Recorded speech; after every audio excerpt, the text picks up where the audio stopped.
Bom dia, irmãos. Nós iniciamos agora, mais esse domingo, uma nova etapa da nossa EBD. Iniciamos agora um novo trimestre e que nesse tempo continue sendo um novo tempo de aprendizado e que seja mais uma vez a oportunidade do Senhor estar trabalhando nos nossos corações e transformando nossas vidas. Então nós vamos estudar mais uma vez, ou novamente, as cartas de Paulo, né? Dessa vez com uma abordagem, uma percepção um tanto diferente do que estamos acostumados a ver. Então vamos começar orando, pedindo para que Deus nos dê o entendimento.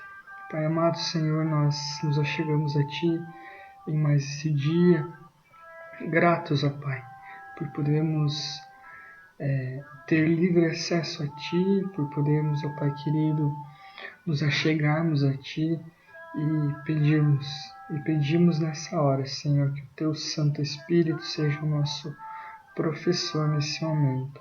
Que a Tua Palavra encontre morada em nossos corações e que, como sempre temos pedido e clamado, que a Tua Palavra seja um agente transformador das nossas vidas, Pai querido, e não somente mais uma informação a ser guardada nos nossos corações. É o que nós oramos e agradecemos desde já, Pai, em nome de Jesus.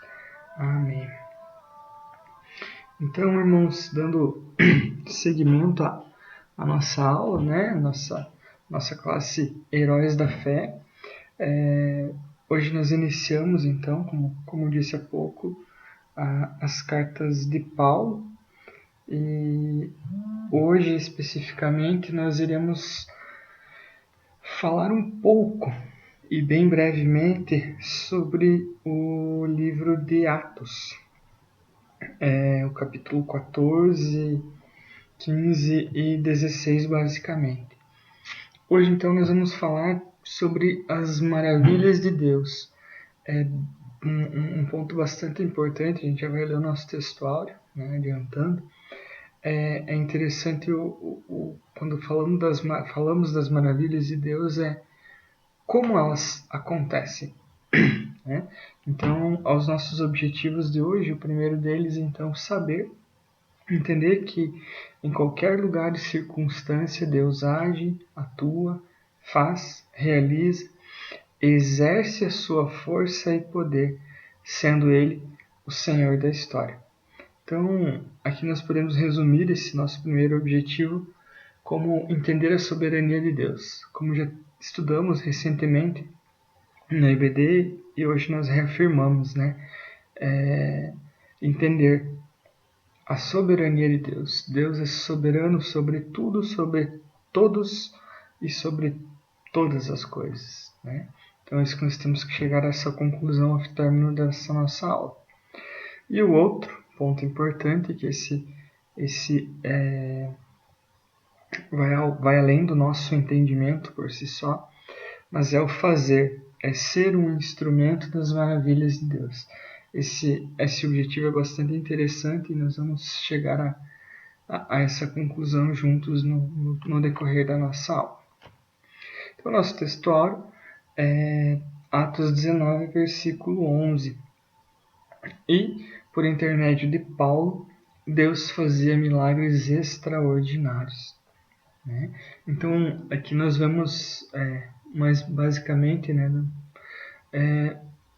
como Deus agia e como Deus age nos dias de hoje. Esse é o ponto que nós vamos trazer à memória, né? E nos trazer a informação. Como Deus age? Deus age por meio das pessoas. Né? No caso do texto que estamos vendo aqui, ele faz a referência ao apóstolo Paulo. Né? Deus operava milagres extraordinários por meio de Paulo. Né? E vem a pergunta, né? Deus nos usa para operar milagres extraordinários? Sim ou não? Né? Fica como pergunta e no decorrer da aula nós vamos discutindo acerca disso para chegarmos a uma conclusão. As maravilhas de Deus por meio das viagens missionárias de Paulo.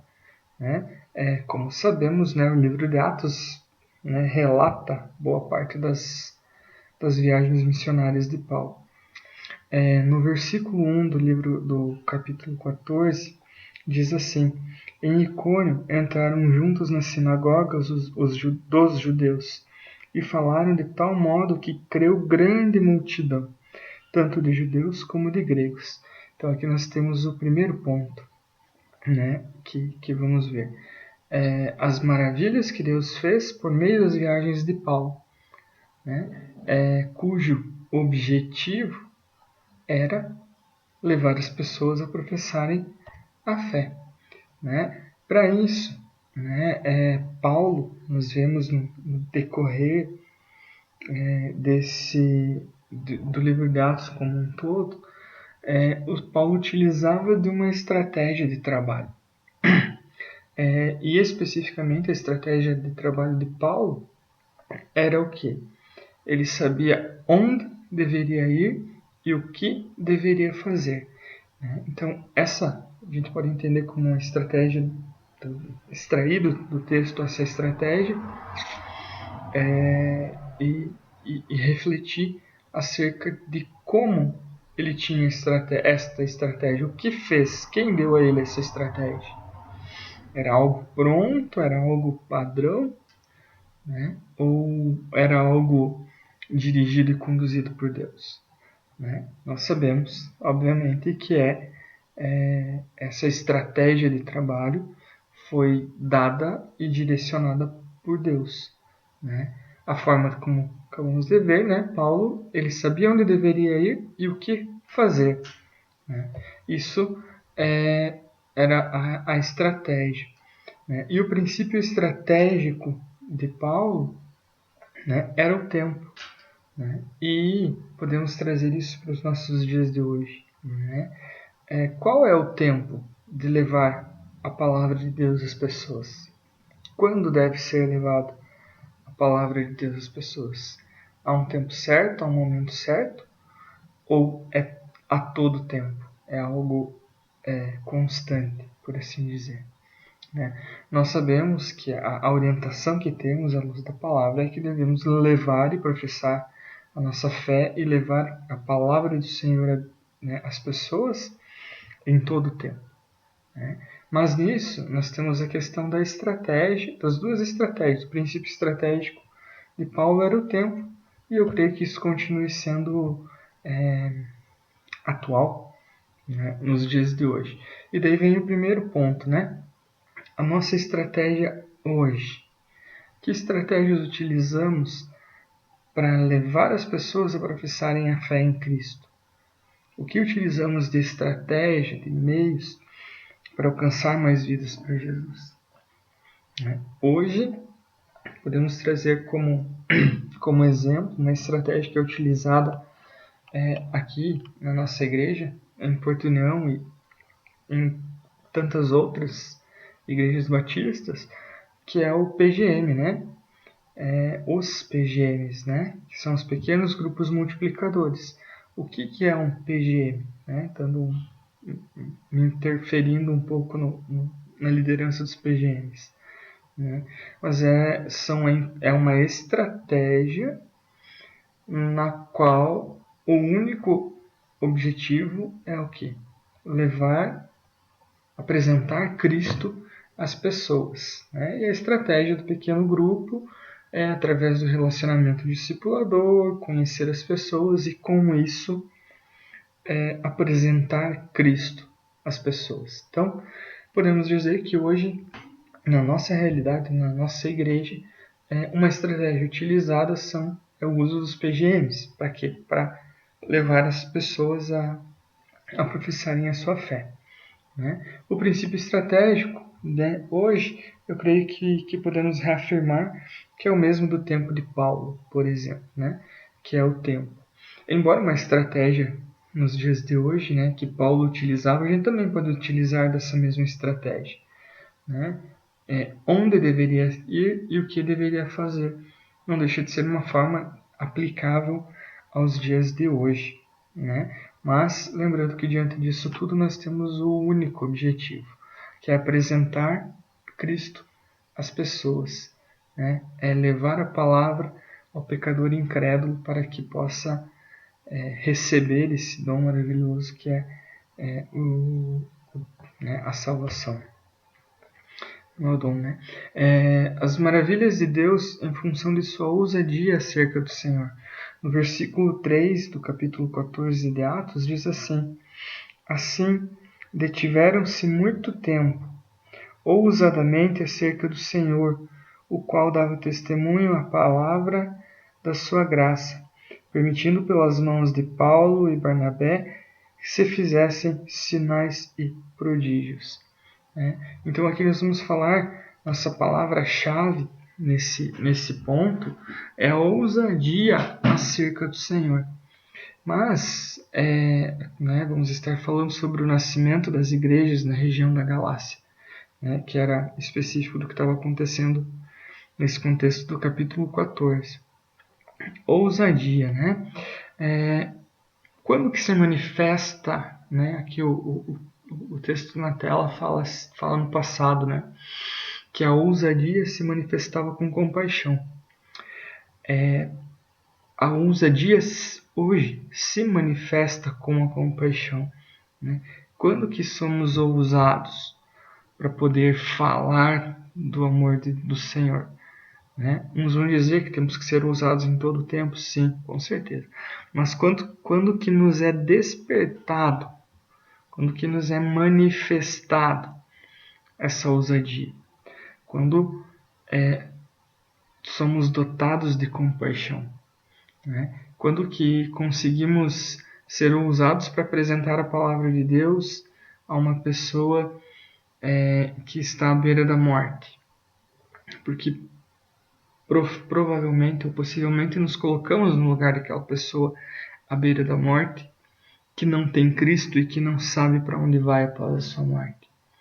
Então isso nos dá a compaixão, né? Nos colocar na posição do outro, né? A empatia nos faz nos colocar no lugar do outro e ver de uma forma ou de outra a realidade daquela pessoa, sabendo que somos detentores, não que isso nos faça melhores, mas que sabemos o caminho e a saída para toda essa angústia, para todo esse sofrimento que sabemos que é a apresentação de Cristo para elas. Então a ousadia se manifestava com uma compaixão e ainda hoje ela se manifesta por meio da compaixão. Quando sentimos a dor do outro, é quando nos dá ousadia, nos vem aquele fervor em apresentar. Essa pessoa, não que as outras não precisem, essa pessoa nessa situação calamitosa, nessa situação de dor, de desgraça, de tragédia, ela precisa de Cristo como seu Salvador. Isso nos dá ousadia. Eu diria que isso nos dá, é como se nos fosse um combustível, né? Nos dá aquele gás. Não vou apresentar a Cristo para essa pessoa. Com Paulo não era diferente. Essa ousadia. Mas é um ponto importante que quando falamos em ousadia, não podemos esquecer do amor. A ousadia, se ela não for bem interpretada, ela pode trazer a relação ao temperamento forte e abusivo, ou uma valentia humana e pessoal. Não é desse tipo de ousadia que estamos falando. Estamos falando da ousadia baseada no poder e na autoridade que foi dada por Cristo a nós. Então temos que tomar esse cuidado. Não era um temperamento forte e abusivo, nem valentia humana e pessoal, mas essa ousadia, baseada na força, no poder e na autoridade que nos foi dada por Deus. Então esse é um ponto importante. Nós não devemos utilizar da força, do abuso, da valentia para apresentar Cristo. Pelo contrário, devemos usar o o amor de Cristo, que é o amor incondicional que deu a sua vida por nós naquela cruz, né? Como alerta, né? Quando vamos ter essa ousadia e vamos ter essa compaixão propriamente dita, para que possamos, né, executar essas maravilhas de Deus. Paulo sabia e vivia a verdade. São pontos distintos. Alguns sabem a verdade, outros vivem a verdade, né? E outros sabem e vivem a verdade. São três situações distintas, né? Mas, como o alerta de Paulo nesses textos, né, como Paulo, não que ele nos alerte, isso nós extraímos do texto, né? Paulo sabia a verdade e vivia a verdade. E é uma característica que deve ser nossa acerca disso. E ao mesmo tempo, Paulo não se intimidava com a oposição, né? Não era porque corria risco de perseguições, que era perseguido, que tinha seus opositores, que fazia com que ele se intimidasse e desse as costas para o seu trabalho, né? E daí aqui nós trazemos, o questionamento, né, para a vida de cada um de nós. E caso alguém tenha vontade, pode comentar aqui abaixo, né, no campo dos comentários, o que for pertinente à aula, né? Mas aqui vem a pergunta, né, o questionamento para os nossos dias de hoje. Quais as formas de ser ousados na evangelização hoje? Né? Há como ser ousado na evangelização? Sim. Né?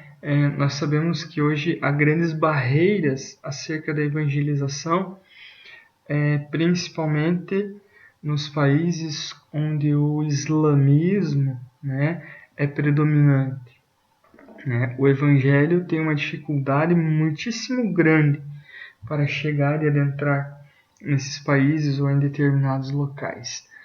Conseguir fazer com que o evangelho chegue até aqueles locais de forma eficiente e que o Espírito Santo consiga converter as pessoas que venham a conhecer a Cristo, que venham a receber a mensagem de Cristo, é uma ousadia. Qualquer ação que seja feita nesse sentido, desde que guiada e dirigida pelo Senhor, eu creio ser uma forma ousada. Mas há tantas outras, né, que podemos enumerar, e que os irmãos que, se quiserem, tenham a oportunidade e a liberdade de comentar abaixo, né? No atual contexto, com essas aulas online, uma forma de nos comunicarmos até mesmo pelos comentários no teor desse vídeo. Seguindo em frente, né, em Atos, no capítulo 16, a partir do versículo 14, nós temos a base para o nascedouro da igreja, né? E sabemos que a base para o nascedouro de uma igreja, né, não é nada complexo de se entender, e não estranharia se tivéssemos um entendimento diferente. O que faz uma igreja crescer, nascer, é a fé, né? É a fé que move uma igreja e é isso que a constrói. Então, falando das maravilhas de Deus relacionadas à plantação da igreja, baseadas e confirmadas na fé.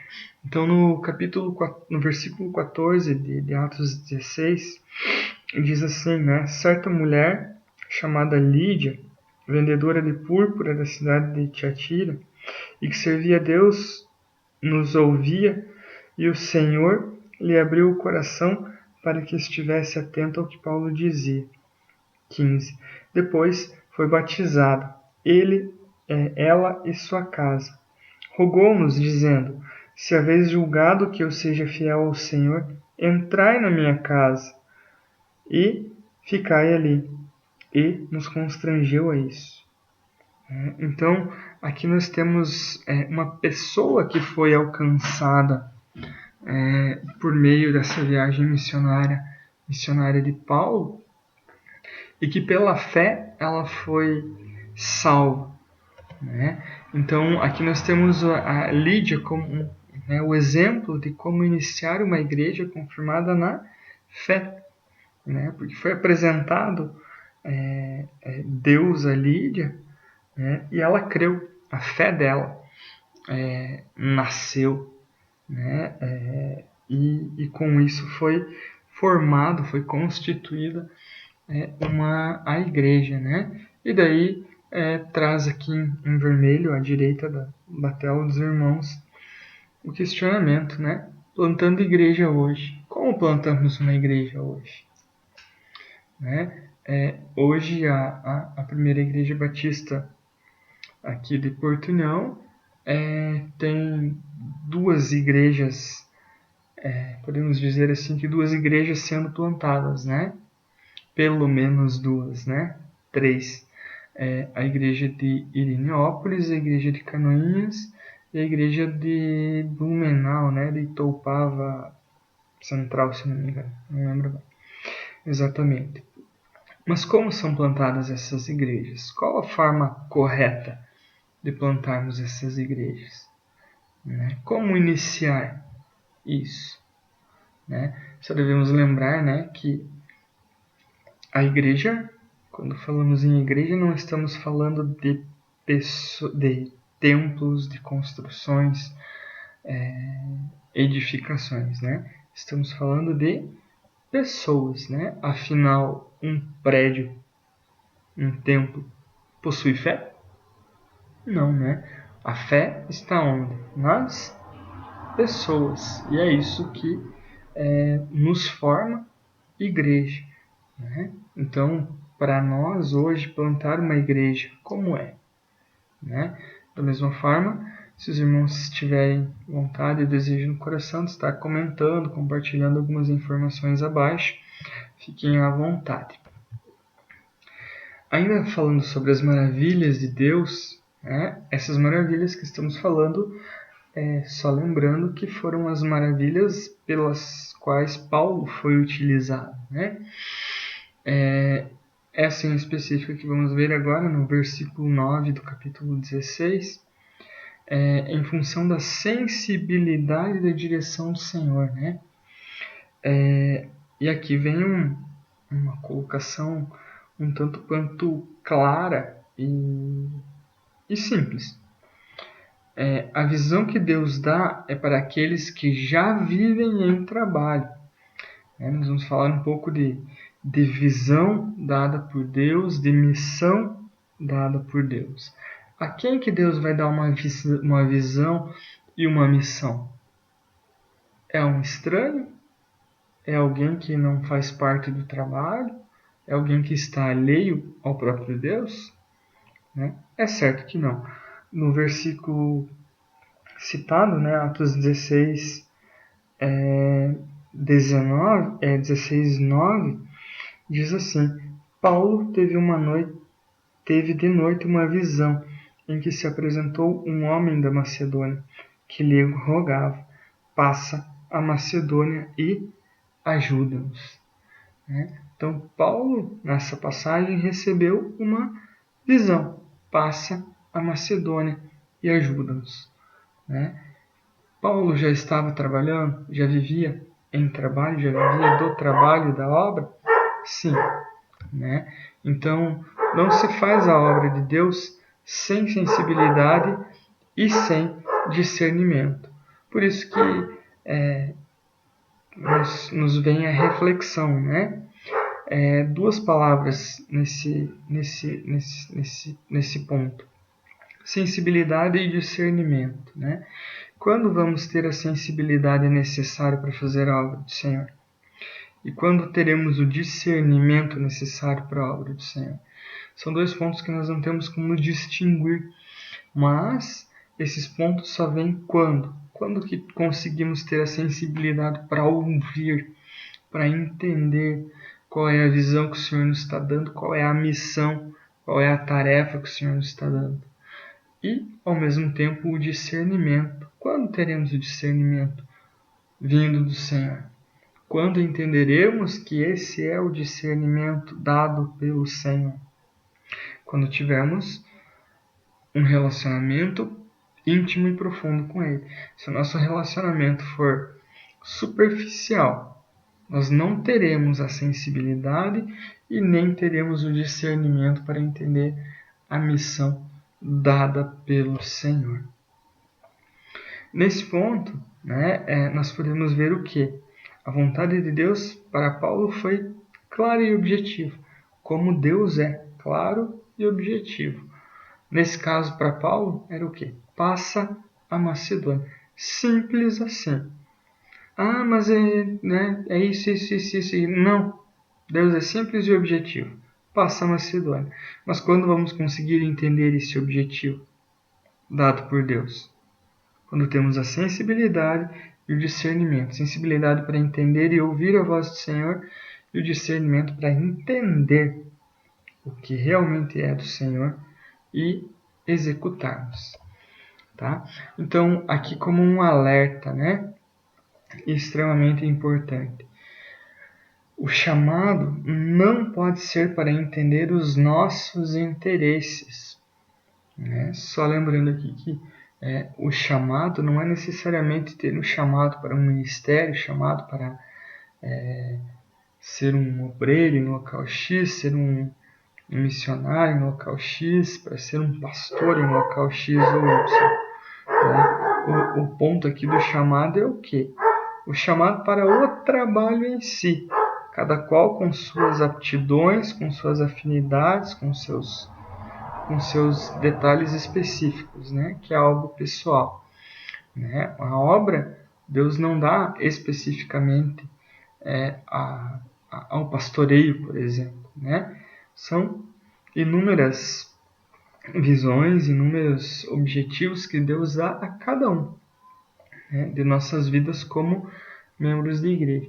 Mas esse chamado não deve atender aos nossos interesses, e sim aos interesses do Senhor. Aqui, passando bem brevemente, as maravilhas de Deus em função da plantação de igrejas confirmadas pela fé. Então, a plantação da igreja vai se confirmar como? Na fé das pessoas que fazem parte dessa igreja, desse corpo. Então, no capítulo 19, versículo 20, nós temos assim: assim a palavra do Senhor crescia poderosamente e prevalecia. A confirmação de que a fé das pessoas, confirmadas na fé e pela fé, é a consequência do resultado da plantação, do trabalho íntegro e correto, iniciado baseado na palavra. Então essa é a função de plantar uma igreja e confirmá-la na fé. A palavra do Senhor crescia. As pessoas aprendiam a palavra do Senhor e com isso elas propagavam a palavra do Senhor. E ela prevalecia, ela se estabelecia. Não eram palavras jogadas ao vento, elas ficavam. E isso é a consequência, o resultado de uma plantação de igreja. Então nós temos o objetivo de falar e ensinar as pessoas as palavras de Jesus às pessoas. O crescimento precisa ser na palavra e com a palavra. Aqui na tela nós temos que o crescimento precisa ser na e com a palavra do Senhor. Não podemos colocar pontos distintos. O crescimento precisa ser na palavra e com a palavra. Se ele for só na palavra e não for com a palavra, ele não vai ser completo. E com isso não vai estar sendo estabelecido tal qual deveria. Então, diante disso, nós temos esse objetivo. Para que a fé se estabeleça e que ela prevaleça, nós precisamos falar e ensinar as palavras de Jesus em todo o tempo, o ensino da palavra. Nesse trimestre, a revista que estaremos estudando, ela traz uma abordagem um tanto quanto diferente, e eles têm um objetivo específico que fala sobre o aprendizado, em que o aluno ele precisa aprender e ensinar. Isso é o que move o cristianismo, é o que nos move, né? Não basta aprendermos, né? Nós precisamos ensinar, né? E a liderança, os professores têm esse papel de ensinar a ensinar, né? Duas palavras, ensinar a ensinar. E os alunos, por sua vez, precisam aprender a ensinar, né? Que é o que move a igreja. Porque é por meio desse ensino, por meio desse crescimento da palavra e do conhecimento, é que a fé será confirmada, ou que as igrejas serão confirmadas na fé. Né? Prosseguindo já, rumando aqui para o fim, nós não vamos nos estender muito. Né? Hoje é uma aula mais introdutória, um pouco mais rápida. Mas nós temos aqui a atividade do suplemento. Nesse trimestre, em cada aula nós lançaremos um desafio a cada aluno. Né? Nosso primeiro estudo, as maravilhas de Deus, né? O assunto específico, Deus fazia maravilhas pelas mãos de Paulo, e o nosso desafio, né? Da mesma forma, o espaço aqui no nosso espaço online está disponível para isso. Descrever algumas maravilhas que Deus tem feito através de você. Então aqui nós já estamos afirmando que assim como Deus fez maravilhas por meio de Paulo, Deus faz maravilhas por meio da minha vida, por meio da tua vida. E aqui nós temos a oportunidade de compartilhar estas maravilhas. O que Deus tem feito através de você? Que maravilhas Deus tem feito através de você? Então, fica como um desafio a ser refletido primeiramente. Quem tiver o desejo de estar compartilhando aqui na página da igreja, no canal da igreja, fiquem à vontade. Amém? E aqui para concluirmos, como vamos ser os instrumentos? Até para dar uma ajudinha para o desafio, né? Como vamos ser instrumento das maravilhas de Deus? Né? O que é um instrumento? Né? É um meio, uma forma. Né? Ter convicção clara da vontade de Deus e submeter a sua direção. Quando nós temos convicção clara da vontade de Deus? Quando nós temos a sensibilidade e a intimidade para ouvir a voz do Senhor. Mas mais do que isso, ou tão importante quanto isso, é submeter a direção que foi dada por Deus. Não adianta eu ouvir a voz do Senhor e eu não aplicá-la, não obedecer. Né? E se eu não ouço a voz do Senhor, obviamente que eu não vou obedecer. Então, uma forma de ser um instrumento é ouvir a clara vontade de Deus e agir a respeito dela. Segundo ponto é reconhecer que somos apenas instrumentos. Somos mãos e não as maravilhas. Esse ponto é extremamente importante para podermos ser esse instrumento. Poderia dizer, eu pergunto aos irmãos, um martelo, uma ferramenta, um martelo, o que ela faz com um prego? Se eu colocar um prego e um martelo lado a lado, o que vai acontecer com o prego? Nada. Para que o martelo cumpra o seu papel de inserir aquele prego em uma madeira, por exemplo, ela precisa de um instrumento, né? De um instrumento não, ela precisa de alguém que manipule esse martelo. O martelo por si só não faz nada. Ele precisa da mão do carpinteiro, de quem quer que seja, para cumprir o seu papel. Nós podemos dizer que somos uma analogia, então, diferente, nós podemos dizer que nós somos esse martelo. E Deus é quem nos usa para agirmos e fazermos para que o prego penetre e seja inserido lá na madeira.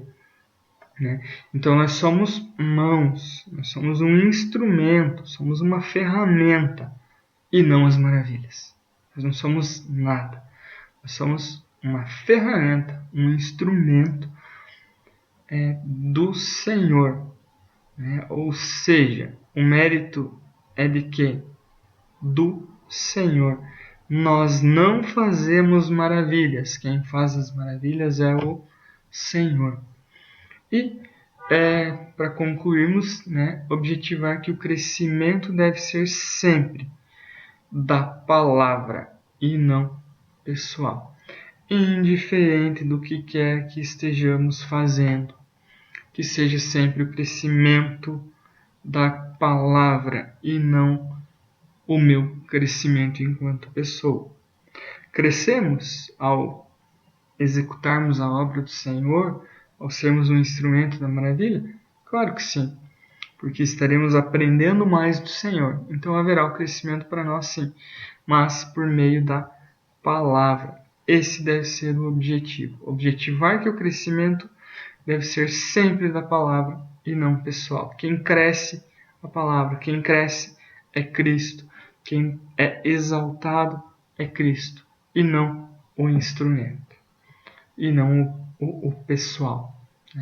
Então que possamos aprender e nos deixarmos ser instrumento das maravilhas do Senhor. Nós temos essa oportunidade enquanto cristãos, temos essa possibilidade, mas nós temos a opção, temos a alternativa de nos deixarmos ser instrumentos ou não. A escolha é nossa. Então, assim nós encerramos essa nossa aula. Pedimos e agradeço pela paciência dos irmãos, agradeço pela disponibilidade dos irmãos de estarmos aqui ouvindo e aprendendo mais do Senhor, e que nesse período em que estamos vivendo de isolamento, de quarentena, que possamos estar aprendendo mais e mais do Senhor. Que seja o tempo e a oportunidade de nos voltarmos mais ainda para Deus, para entender, para compreendermos um pouco mais, aprendermos um pouco mais acerca da grandiosidade do Senhor. E que sejamos em todo o tempo, plenamente dependentes do Senhor. Vamos orar, agradecendo, pedindo a Deus que possamos aprender mesmo, mais e mais do Senhor. Pai, nós agradecemos, ó Pai, mais uma vez, nesse dia, nessa manhã, por podermos aprender do Senhor. Que o Senhor possa estar despertando, que o Teu Santo Espírito desperte em nossos corações a sensibilidade, ó Pai querido, para ouvir a Tua voz, para que possamos, ó Pai querido, aprender a verdadeiramente ouvir a Tua voz e a ter o discernimento e o entendimento do que vem do Senhor, para que possamos realmente optarmos em ser esses instrumentos nas Tuas mãos, ó Pai querido, que possamos operar maravilhas nas nossas vidas, nas vidas das pessoas, por meio do Senhor. Que o Senhor opere milagres, como operou com Paulo, por meio de nossas vidas. Nos capacita, nos fortalece, Pai querido, e nos dá o entendimento e a sabedoria para cumprirmos com êxito esse papel tão importante que nos foi dado, que é de propagar, de divulgar a Tua palavra, de fazer discípulos do Senhor, Pai querido. Clamamos ainda, Senhor, nesse período de quarentena que estamos vivendo, que o Senhor seja o nosso suporte, o nosso consolo bem presente, Senhor, nesse momento de tribulação. Que possamos descansar em Ti, ó Pai querido, que possamos repousar, lembrando que a Tua vontade é sempre boa, perfeita e agradável, Pai querido. Que sejamos guardados e protegidos, ó Pai querido, em todo o tempo. É o que nós oramos e agradecemos em Teu nome, Jesus. Amém. Então, desejo a todos uma boa semana e nos encontramos na próxima semana, nesse mesmo meio de comunicação, nesse mesmo canal de comunicação. E os irmãos que tiverem o desejo, sintam-se à vontade de comentar aqui no vídeo mesmo, colocar suas ponderações acerca do do que estudamos e do que foi colocado como desafio para a semana. Uma boa semana a todos e Deus os abençoe.